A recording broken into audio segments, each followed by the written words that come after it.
کتنا بڑا وقت کا بادشاہ ہو،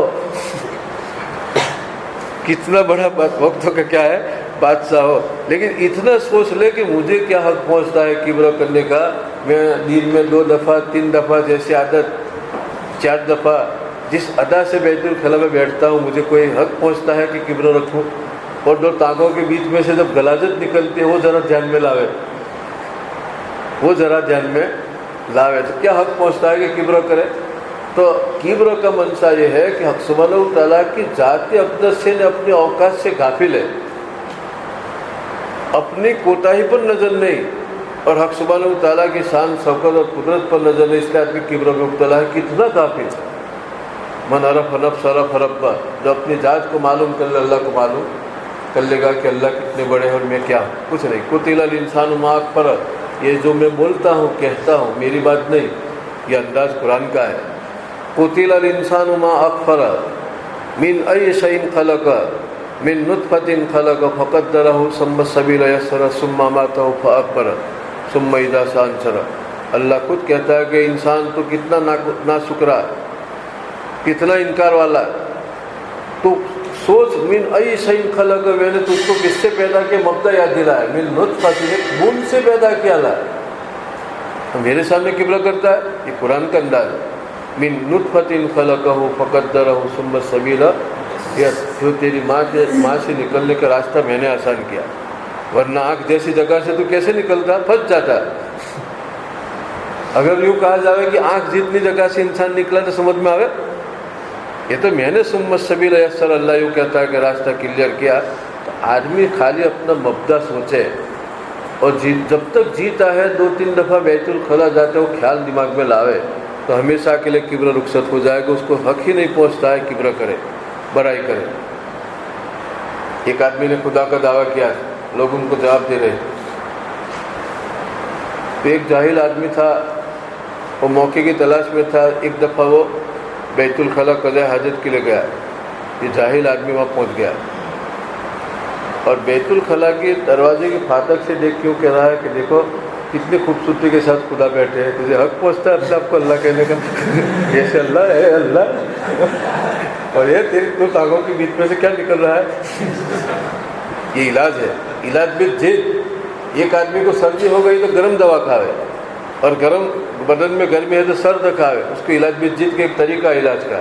اسی طرح آدمی کے اندر کبر ہے تو کبر کے منافی جتنی چیزیں ہیں، چھوٹی چھوٹی جلت کو اس کا استحضار کرے، دھیان میں لائے، تو ایک دم اس کا دماغ صاف ہو جائے گا، سائیکل ہو جائے گا۔ اللہ کے رسول نے فرمایا وہ آدمی کبھی جنت میں نہیں جاوے۔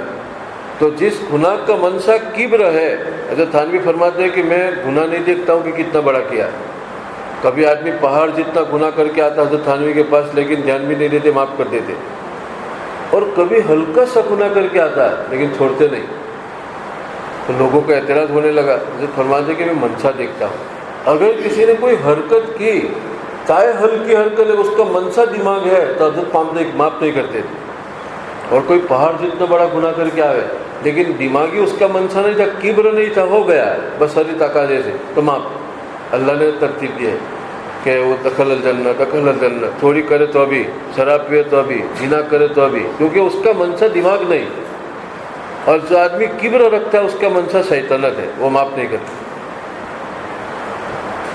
ایک آدمی مٹکی میں پیشاب لے کے جا رہا ہے، پتہ نہیں کہ کیا ہے، لیکن سوئی کے ناکے جتنا بھی چھینٹا آپ کو اڑا، سوئی کے ناکے جتنا اور سونگا، تو آپ کو پتہ چلے گا، ترجمہ نہیں کرے گا کہ پورے مٹکے میں شراب پڑا ہے یا پورے مٹکے میں پیشاب پڑا ہے، یہ قطرہ نہیں دیکھنے کا۔ اس سے پتہ چلا کہ وہ مٹکے میں شراب پڑا ہے یا پیشاب پڑا ہے، اس نے چاہے اتنی سی حرکت کی اور اس کا منشا کبر نکلا، گھمنڈ، تو یہ تھوڑی حرکت نہیں دیکھنے کی، اس سے پتہ چلا کہ اس کا کھوپڑا پورا دماغ کے گوبر سے بھرا ہے، اس کو معاف نہیں کرتے، شیطنت ہے۔ کبھی کبھی آدمی بولتا ہے کہ اتنے میں کیا ہے، معاف کر دو جی، اتنے میں کیا ہے، اس کا منشا کبر ہے، دماغ ہے، اور دماغی گناہ تو اللہ نے بھی معاف نہیں کیا۔